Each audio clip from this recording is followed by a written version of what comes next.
Allah mensyariatkan Ramadan kepada Nabi sallallahu alaihi wasallam di tahun yang kedua Hijriah, setelah Rasulullah diletakkan satu tanggungjawab yang besar oleh Allah sendiri, Tuhan yang mencipta langit, mencipta bumi, mencipta seluruh manusia. Allah mewajibkan ibadat puasa ini ketika mana Nabi sallallahu alaihi wasallam berada di Madinah. Tidak sewaktu baginda berada di Makkah.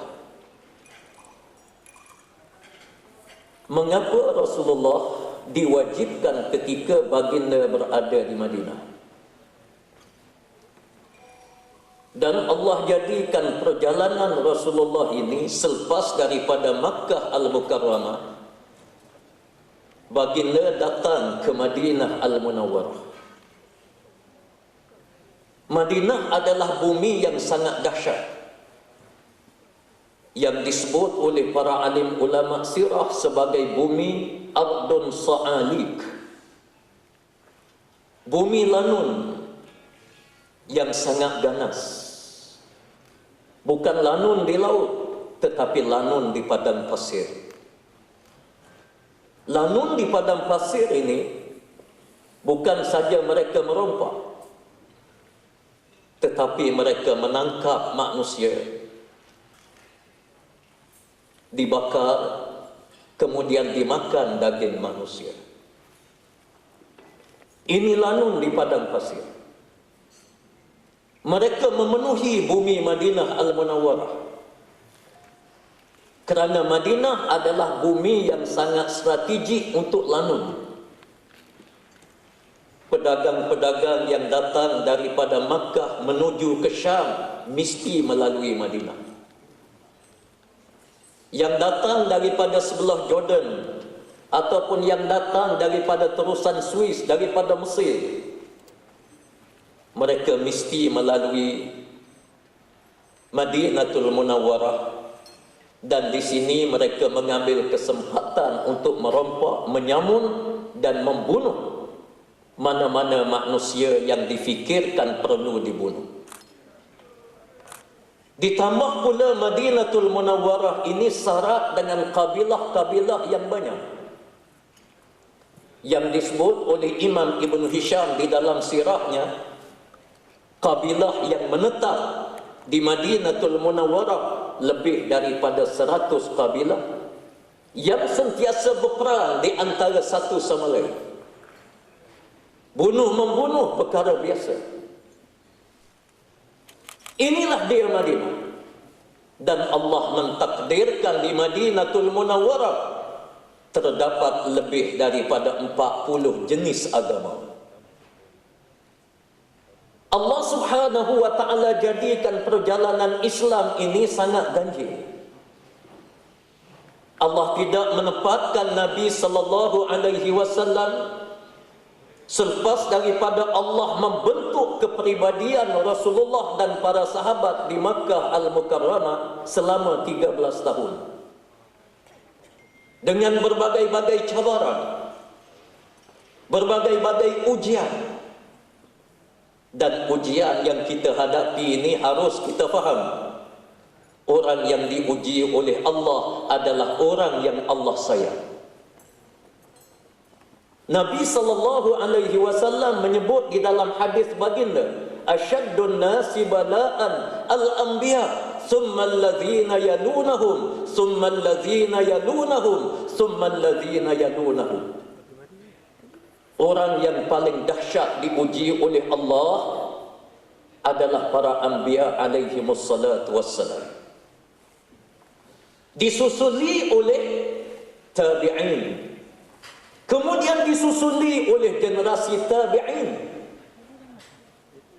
Mengapa mereka ini dahsyat diuji oleh Allah? Kerana Allah sayang kepada mereka. Kita apabila diuji oleh Allah, kalau kita mempunyai iman yang kuat, Dalam apa jua keadaan bila kita diuji oleh Allah, kita ingat Allah sayang dan kasih kepada kita.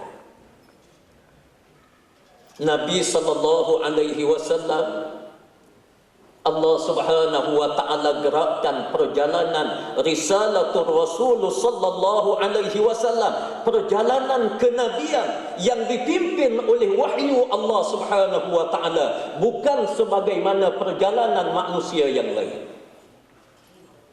Kerana Rasulullah, wa ma yantiqu 'anil hawa in huwa illa wahyun yuha. Rasulullah tidak bercakap seperti manusia biasa, tetapi percakapan Rasulullah adalah wahyu daripada Allah Subhanahu wa taala. Sepakat para alim ulama tafsir mengatakan perjalanan Rasulullah, gerakan Rasulullah, perbuatan Rasulullah lebih kuat daripada ucapan baginda. Allah menjalankan Rasulullah pergi ke Madinah. Mengapa Madinah dipilih oleh Allah? Sebab Allah ingin menjawab segala tanggapan akal manusia di zaman itu. Seperti kerajaan Rom. Kerajaan Rom, dia tidak berminat dengan kota Madinah Al-Munawwarah. Sebab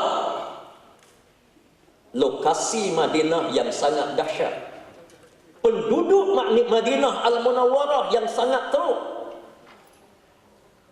Mereka saling berperang di antara satu sama lain. Aus dan Khazraj berperang lebih daripada 100 tahun. Orang Mekah dengan Madinah, Madani dan Makki juga berperang lebih daripada 100 tahun.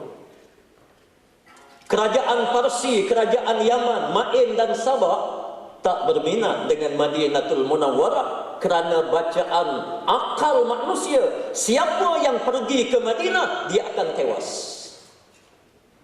Allah memilih Madinatul Munawwarah, membawa Nabi sallallahu alaihi wasallam berhijrah ke Madinah. Apabila Rasulullah hijrah ke Madinah, Rasulullah berada di Madinah setahun lebih. Setahun lebih. Kerajaan baru kita ni setahun lebih. Perikatan Nasional. Kita alhamdulillah sudah ada parlimen, sudah ada prima, sudah ada LPP, sudah ada agensi-agensi kerajaan yang lain. Kita ada Putrajaya, kita ada sistem kehakiman. Cuma yang bertukar kerajaan. Rasulullah berpindah ke Madinatul Munawwarah bermula daripada A. Bila Rasulullah bentuk masyarakat di Madinatul Munawwarah yang menarik saya nak sebut, yang pertama, Allah Subhanahu wa taala memerintah Rasulullah mendirikan masjid sebagai foundation kepada umat Islam untuk membina kekuatan dan membina tamadun di Madinatul Munawwarah daripada zero sehingga dapat mengatasi tamadun Rom, Parsi dan tamadun di semenanjung tanah Arab. Saya ingin mengambil sedikit sahaja, iaitulah mengapa Allah Subhanahu wa taala jadikan ibadat Ramadan al-Mubarak di awal kerajaan Islam Madinah. Lebih setahun, masuk tahun yang kedua, Allah menurunkan, ya ayyuhalladzina amanu kutiba alaikumus shiyam kama kutiba alal ladzina min qablikum la'allakum tattaqun. Wahai orang-orang yang beriman, diwajibkan ke atas kamu ibadat puasa sebagaimana Allah mewajibkan ibadat ini kepada kaum sebelum daripada kamu. Mudah-mudahan kamu akan memperolehi taqwa. Puasa dilaksanakan di Madinatul Munawwarah. Selepas daripada Rasulullah mendirikan masjid, Rasulullah mempersaudarakan di antara muhajirin dan ansar. Allah mewajibkan ibadat puasa. Sepakat para alim ulama mengatakan puasa menentukan banyak kejayaan di Madinatul Munawwarah. kejayaan yang besar yang dicapai oleh Rasulullah di Madinatul Munawwarah yang menjadi asas tamadun manusia di Madinah. Daripada mereka berkelahi, mereka bersatu padu di antara satu sama lain. Antara puncanya ibadat puasa itu sendiri. Pergaduhan yang berlaku di antara Makki dan Madani, orang Mekah dengan orang Madinah, yang sangat parah. Aus dan Khazraj berperang. Dia berhenti berperang, dia kirim salam. Macam mana dia kirim salam? Dia cari Aus, cari wanita Khazraj, dia rogul. Dia letak atas kuda, dia halau balik, kirim salam. Khazraj, dia akan cari wanita Aus, dia rogul balik, dia letak atas kuda, dia hantar pergi, jawab salam. Dia cari siapa-siapa dia bunuh, letak atas kuda, dia halau pergi, kirim salam. Yang sana jawab salam, dia bunuh, letak atas kuda, hantar sana. Pergaduhan yang sangat dahsyat. Sengaja Allah Subhanahu wa taala tunjuk pergaduhan manusia yang tidak ada tolak banding, membabitkan nyawa. Tetapi kehadiran Islam menyatukan mereka. Allah bagi kekuatan. Penyatuan ummah bukan agenda sesiapa. Dia adalah agenda Allah, agenda Islam. Sebab itu Allah jadikan salah satu daripada sirah Rasulullah, kehadiran Rasulullah di bumi yang sangat kecamuk. Di bumi yang berperang lebih daripada 100 tahun. Agama yang berbagai-bagai, kabilah yang berbagai-bagai, kawasan lanun yang sangat ganas. Tapi kehadiran Islam menyatukan manusia. Muhajirin dan Ansar yang dipaparkan oleh Allah di dalam Al-Quranul Karim. Lil fuqara'il muhajirin allazina ukhriju min diyarihim wa amwalihim yabtaghuna fadlan min Allah wa ridwana wa yansuruna Allah wa rasulahu ulaika humus shadiqun walladzina tabawwa'u ad-dara wal imana min qablihim yuhibbuna man hajara ilaihim wa la yajiduna fi sudurihim hajatan mimma utu wa yu'thiruna ala anfusihim walau kana bihim khassasah wa man yuqa shuhha nafsihi fa ulaika humul muflihun. Ayat ini sangat menarik. Allah menceritakan bahawa orang muhajirin yang tinggal Makkah Al-Mukarramah pergi ke Madinatul Munawwarah bukan kerana lain, kerana perintah daripada Allah yang menyebabkan mereka kuat, mereka mampu pergi ke Madinah kerana perintah daripada Allah. Kalau perintah daripada manusia, mustahil. Kerana tidak ada akal yang waras mengatakan pergi ke Madinah boleh berjaya. Tidak ada. Tapi perintah daripada Allah mereka pergi. Sampai di Madinatul Munawwarah apabila Rasulullah mempersaudarakan di antara Muhajirin dan Ansar. Mereka bersatu padu. Jumlah yang kecil, bukan ramai. Muhajirin dan Ansar apabila bersatu padu di antara satu sama lain setelah mereka berperang lebih daripada 100 tahun, Aus dan Khazraj bersatu padu di antara satu sama lain, mereka kuat. Itu agenda daripada Allah Subhanahu wa taala. Apabila mereka kuat, mereka diberi kejayaan oleh Allah. Berlaku peperangan Badar selepas sedikit daripada Allah mewajibkan ibadat puasa. Waktu pertama kali umat Islam menunaikan ibadat puasa, Allah uji untuk membuktikan kepada dunia di zaman itu bagaimana kehebatan Islam walaupun jumlah mereka sangat minoriti. Perang Badar Sampai kita lihat dalam sejarah bila Rasulullah minta pandangan daripada para sahabat, asyiru alayya ayyuhan nas, cuba bagi pandangan kamu. Sebab Rasulullah tahu bala tentera daripada Mekah, jumlah mereka bukan saja ramai, mereka lengkap dengan peralatan ketenteraan. Sedangkan umat Islam di Madinah 313 orang, termasuk orang-orang tua. Pedang ada 2 bilah, kuda ada 2 ekor, nak lawan Mekah. Rasulullah tanya, asyiru alayya ayyuhan nas. Bangun Miqdad bin Amru radhiyallahu an yang mewakili Muhajirin. Miqdad bin Amru mengatakan, ya Rasulullah, amanna bik wa saddaqna bi kitabik. Wallahi ya Rasulullah, la naqulu kama qala banu Israil li Musa, idhhab anta wa rabbuka faqatila inna hahuna qa'idun, walakin naqul idhhab anta wa rabbuka faqatila inna ma'akuma muqatilun. Wahai Rasulullah, kami beriman dengan kamu, kami membenarkan kitab yang diturunkan kepada kamu. Wahai Rasulullah, demi Allah, kami tidak akan menyebut sebagaimana Bani Israel menyebut kepada Nabi Musa, wahai Musa, pergilah kamu ke medan peperangan, kami duduk di sini, kami tak mau ikut.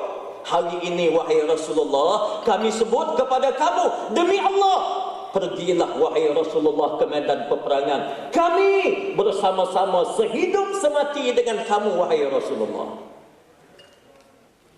Para alim ulama mengatakan bahawa antara kesan ibadat puasa Ramadan Al-Mubarak dan kesan daripada perpaduan ummah yang dibina oleh Rasulullah di waktu itu, mereka berganding bahu dan mereka berjanji sehidup semati antara Muhajirin dan Ansar. Walaupun jumlah mereka tak ramai, tapi Allah bagi kekuatan semula jadi daripada Allah. Bila mereka bersatu padu, mereka bergerak ke medan Badar dengan nama Allah, Allah bagi kejayaan yang besar di medan Badar. Selepas daripada berlakunya kemenangan di medan Badar, saya ringkaskan, kisah ini panjang. Rom dan Parsi menghormati Madinah Al-Munawwarah. Rom dan Parsi yang menjadi kuasa besar dunia di zaman itu menghormati Nabi SAW dan percaya hebatnya Islam. Islam mampu menyatukan manusia yang menjadi punca kepada kekuatan umat Islam di zaman itu. Apabila umat Islam bersatu, dia jadi kuat. Sebab itu saya beberapa kali saya tegaskan, masyarakat Islam di dalam negara kita bersatulah. Bersatulah. Allah minta bersatu ni, memang dia daripada situasi yang dahsyat. Kita bergaduh ni bukan kita berperang 100 tahun, tak. Allah ambil model di Madinah, berperang 100 tahun lebih. Tapi bila dia bersatu, Rom dan Parsi surrender. Dan perlu kita kena ingat di zaman itu, waktu zaman jahiliyah, dalam geografi Arab jahiliyah di zaman itu majoriti dalam dunia. Arab lebih ramai daripada Rom, lebih ramai daripada Parsi, Arab. Tapi Arab tak boleh jadi kuasa besar dunia. Sebab dia berkelahi, dia berperang sesama sendiri. Berperang. Parsi dia tak berperang sama sendiri, dia muncul menjadi kuasa besar dunia. Begitu juga dengan Rom. Kaedah dia mudah. Siapa yang berpecah habis dunia Arab pada hari ini. Kalau kita tengok Israel ada 7 juta. Israel ni penduduk dia 7 juta ya. Bumi Israel. Mesir ada 320 juta. Mesir saja. Tak masuk lagi Arab Saudi, Libya, Yaman, tak masuk lagi negara-negara teluk yang Allah anugerahkan kekayaan begitu rupa. Tapi dia tak boleh nak tewas Israel walaupun 7 juta. Negara Arab ni kalau dia bersatu, mereka kena tunduk dekat dia. Tapi dia tak boleh bersatu, dia berpecah belah. Kita kena belajar dengan sejarah zaman jahiliah, kena belajar dengan sejarah yang berlaku di negara Arab. Dengan maaf, saya bukan nak cakap perkauman tidak dalam negara kita daripada merdeka sampai hari ini kita bertelegak. Orang Melayu bertemu sama sendiri je. Apa yang Melayu dapat? Kita jangan dengki dengan orang Cina, dengan orang India. Tak, itu hak dia. Melayu ada 68% sekali dengan Bumi Putera. 68%. Ekonomi kita kuasai berapa peratus? Tak sampai 20. Kaum Cina. Sekali lagi saya tegaskan, jangan kita dengki dengan dia. Itu kesempatan yang ada pada dia. Kaum Cina ada 16% sahaja. Dia menguasai kekayaan negara 60% lebih.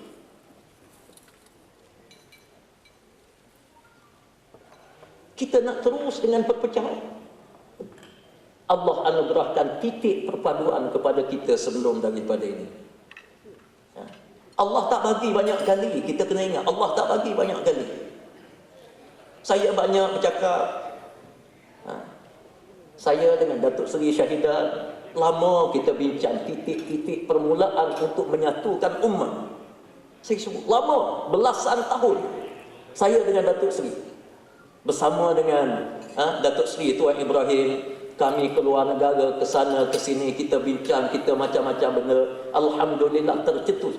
Dan yang buat ketah kerja ni adalah Dewan Ulama yang saya jadi ketua. Buat ketah kerja perpaduan ini bukan mudah para hadirin. Dalam parti saya bertemu, bukan mudah. Tapi saya di pihak benar, saya tak bimbang, saya lawan. Alhamdulillah, akhirnya Allah menyatukan kita. Saya teringat zaman dulu bila Rasulullah menyatukan Aus dan Khazraj, kemudian mari suara-suara daripada syaitan menyebabkan berpecah balik. Lalu turunnya dua ayat ni. Yang pertama, ya ayyuhallazina amanu taqullaha haqqa tuqatih wa la tamutunna illa wa antum muslimun. Yang kedua, ittaqullaha mastata'tum. Dua ayat takwa turun. Allah pertikaikan ketakwaan. Siapa yang berpecah ataupun yang berkelahi semula, Allah pertikaikan. Sepakat para sahabat di zaman itu ambil ittaqullah jadi rukun dalam tubuh jemaah. Bukan isu kecil. Sebab itu kita kena ingat, apa juga percaturan kita, percaturan politik, jangan kita mengatasi Al-Quranul Karim. Tunduk kepada Quran. Para hadirin, hadirat, kita insaflah, dan saya tidak nak panjangkan kerana kita dah saya tengok jam ni dah boleh berbuka. Berbuka ni memang tak khilaflah sedap pada dengar ceramah. InsyaAllah saya berhenti setakat tu. InsyaAllah kita sambung semula. Sambung semula selepas daripada hari ini, insyaAllah. Yang baik daripada Allah, yang tidak baik datang daripada kelemahan dan kejahilan saya sendiri.